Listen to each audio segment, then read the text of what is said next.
came down the sticks. Then all of a sudden, I heard the word of the Lord say, upon this rock, I will build my church. So the third brother, he didn't build his house out of straw.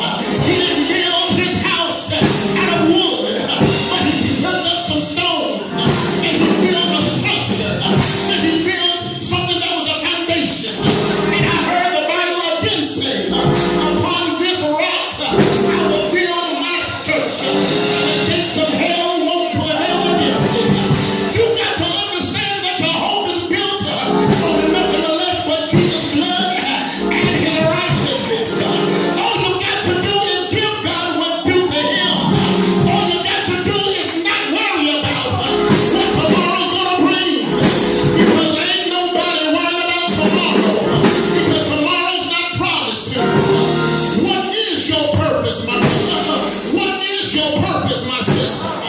Purpose is that thing of why you are here. And here is something that I got to give to you. You can't worry about purpose for somebody else while you're still worrying about purpose for yourself.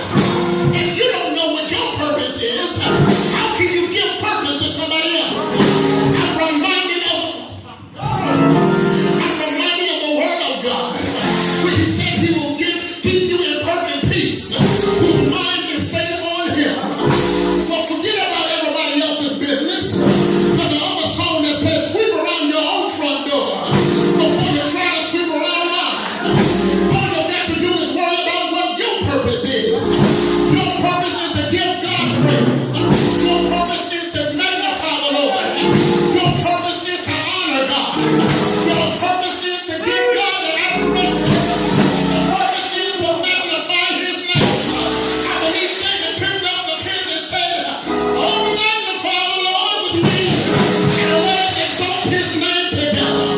Look at somebody and say, neighbor, what is your purpose?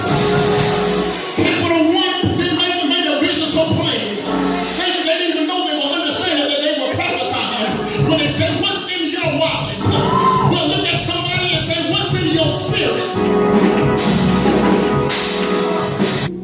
That's what happens when you go about things for yourself instead of obeying the voice of God.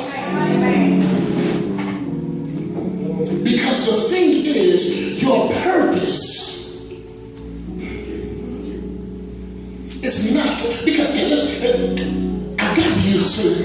Because number one, what God has for me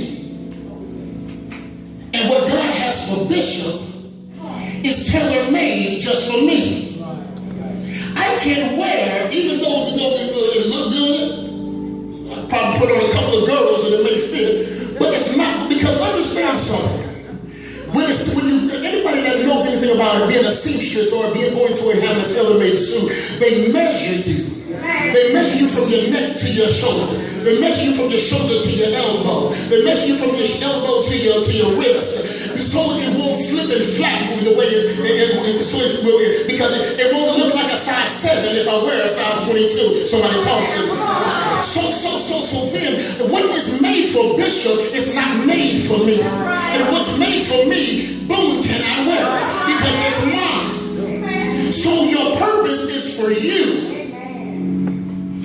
And understand this. The purpose, number one, in order for you to understand purpose, you got to go through the process.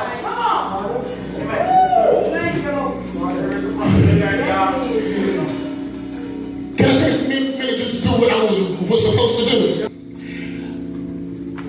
A preacher called a jeweler one day. And he said, Mr. Jeweler, I got to ask you a question. When is gold ready to be used? He said, brother preacher, you asking me a question that nobody else has ever asked me before.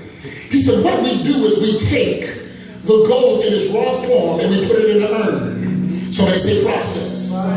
We put it in that urn and then we put it into the furnace and we heat it up to many thousand degrees. And once it gets to that temperature, the gold starts to melt.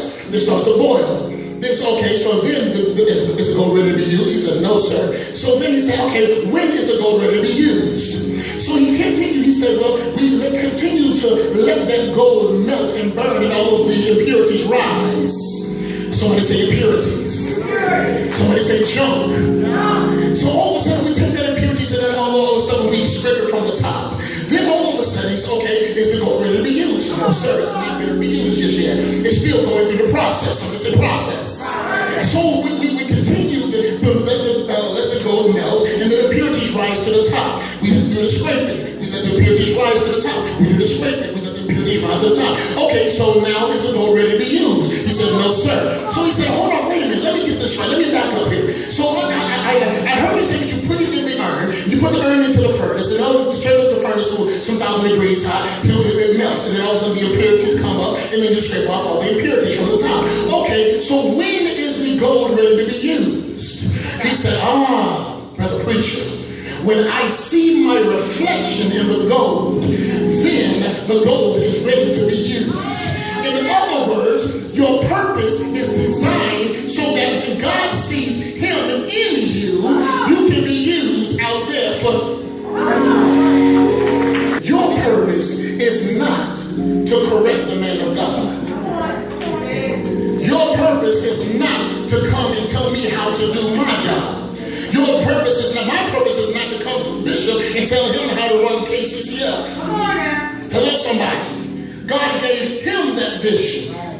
And so my purpose is to learn what I need to learn and take what I need to take so I can take it out there. Somebody missed it.